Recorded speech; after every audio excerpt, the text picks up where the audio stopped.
तो प्यारे बच्चों, डियर पेरेंट्स, आप सभी लोगों को नमस्कार। मेरा नाम है विवेक सर। आप देख रहे हैं एक प्यारा सा छोटा सा इंफॉर्मेटिव वीडियो। इस वीडियो के माध्यम से मैं आप सभी लोगों को अपनी कोचिंग से रिलेटेड कुछ थोड़ी बहुत जानकारी आप सभी पेरेंट्स को देना चाहता हूं, जिसमें सबसे पहले जानकारी है जेएनबी के नोटिफिकेशन की। तो जी हाँ पेरेंट्स, अगर आपका बच्चा भी क्लास 5th में इस साल पढ़ रहा है तो उसका फॉर्म भरा जा सकता है, अगर आपके बच्चे ने कुछ इस प्रकार के डॉक्यूमेंट प्रक्रिया को पार कर लिया। तो क्या है डॉक्यूमेंट प्रक्रिया, इसको हम समझ लेते हैं अच्छे से। तो डियर पेरेंट्स, अगर आपका बच्चा इस साल क्लास 5 में है और वो नवोदय विद्यालय का वो जवाहर नवोदय विद्यालय का एग्जाम देना चाहता है, तो उसको कुछ इस प्रकार के डॉक्यूमेंट्स की जरूरत पड़ेगी, जिसमें सबसे पहले बच्चे का एडमिशन क्लास 5th में इस सत्र में होना चाहिए। अब सत्र का मतलब थोड़ा समझ लीजिए। जैसे आपका बच्चा 2026 के अप्रैल में क्लास 5th में एडमिशन लेगा और आपका बच्चा 2027 में जो मार्च आएगा उसमें 5th पास कर जाएगा। तो इस पूरी को हम बोलते हैं सत्र, जिसको हम बोलते हैं सेशन। तो डियर पेरेंट्स, हम सभी स्टूडेंट्स का सेशन होता है, ना कि साल होता है।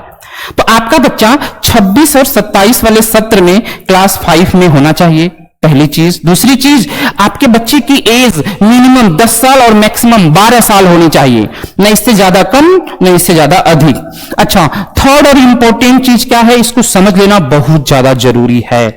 डियर पेरेंट्स, नवोदय विद्यालय ने अपने सिलेक्शन प्रोसेस में धीरे धीरे साल दर साल बहुत सारे बदलाव किए हैं, जिसमें सबसे मोस्ट और इंपॉर्टेंट बदलाव क्या है जरा समझ लीजिए। सबसे इसके पहले क्या था, अगर पुरानी कंडीशन की बात करें और न्यू कंडीशन की बात करें तो क्या है जरा समझते हैं। देखिए, अगर मान लीजिए कोई बच्चा क्लास 5th जो है चंदौली जिले से पढ़ रहा है, ठीक, और वो रहने वाला है, निवास स्थान उसका जो है वो रहने वाला है वाराणसी का। वाराणसी का रहने वाला बच्चा चंदौली में उसके पापा उसको लेकर रहते हैं, चंदौली के ही किसी स्कूल से वो 5वीं पढ़ रहा है, तो वो जेएनबी का एग्जाम दे सकता है। जेएनबी का एग्जाम देगा और जेएनबी उसको कहां की जेएनबी मिलेगी, 6000 से प्लस जेएनबी है, स्कूल हैं पूरे देश में लोकेटेड। कहां मिलेगी इसे, तो जेएनबी, तो यहां इनको जो जेएनबी बैराठ मिलेगा, इनको जेएनबी बैराठ मिलेगा। तो हमने क्या बताया, रहने वाला कहां का, निवास कहां का है भैया, निवास है वाराणसी का। क्लास 5th कहां पढ़ रहा है भैया, चंदौली में पढ़ रहा है। तो क्या जेएनबी का एग्जाम दे सकता है, हाँ बिल्कुल दे सकता है। कौन सा जेएनबी मिलेगा, तो मिलेगा जेएनबी बैराठ। ये कहां पर है, ये चंदौली में है। तो बच्चे का स्कूल जहां होगा, उसी जिस जिले में स्कूल होगा उसी जिले का नवोदय मिलेगा। ये पहले था, पहले ऐसा रूल था। अब रूल सरकार ने चेंज कर दिया है। क्या है भैया रूल, नया रूल क्या है, नया रूल ये है कि बच्चा अगर चंदौली का रहने वाला है, निवास उसका चंदौली में है, तो चंदौली के ही किसी 5th वाले, चंदौली के ही किसी स्कूल से 5th पढ़ा होना चाहिए। मतलब वो स्कूल भी चंदौली में ही होना चाहिए, निवास और स्कूल दोनों सेम होना चाहिए। अगर ऐसा है तो जेएनबी का एग्जाम दे सकता है। अब मिलेगा कहां उसको, कौन सा स्कूल मिलेगा, स्वाभाविक सी बात है चंदौली ही मिलेगा, चंदौली जेएनबी मिलेगा। पहले ऐसा था। अब क्या है, अगर आप रहने वाले हैं चंदौली के, समझिए आप चंदौली के रहने वाले हैं और आपका नाम चल रहा है वाराणसी में 5th, तो क्या जेएनबी दे पाएंगे, हाँ पहले दे पाते थे, पहले ऐसा रूल था, लेकिन सरकार ने अब इस रूल को चेंज कर दिया है, जो सीबीएसई ने इस रूल को चेंज कर दिया है। इसीलिए जान लेना बहुत ज्यादा जरूरी है कि ये थर्ड लाइन का क्या महत्व है। डियर पेरेंट्स, अब बात करते हैं इस स्कूल में पढ़ने के लिए बच्चे को सबसे पहले भरना पड़ेगा एक फॉर्म, जिस फॉर्म का नाम है एप्लीकेशन फॉर्म।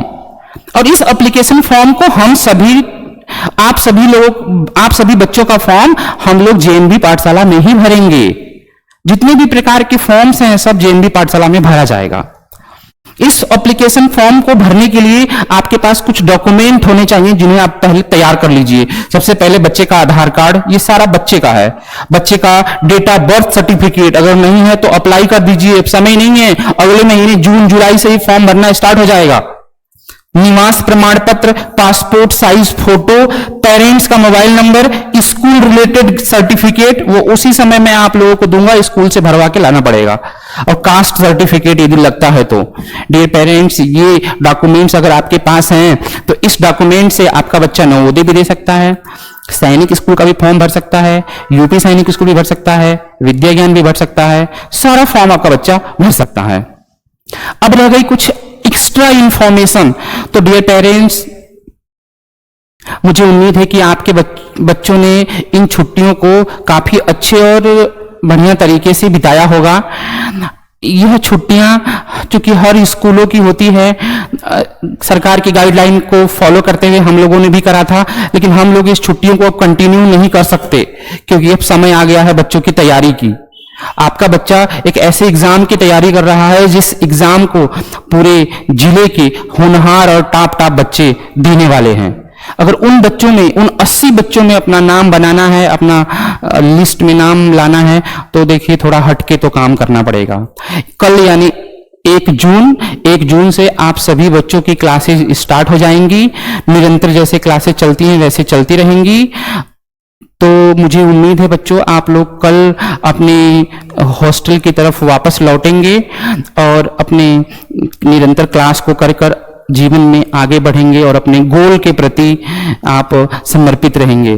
तो इसी शब्द के साथ मैं अपने इस वीडियो को यहीं पे रोकता हूं। आप सभी लोगों का बहुत बहुत धन्यवाद। अगर आपको मेरा ये इन्फॉर्मेशन अच्छा लगा हो तो प्लीज हमारे इस इन्फॉर्मेशन को दूसरों तक पहुंचाइएगा। जो बच्चे क्लास 5th का एग्जाम क्लास 5th में हैं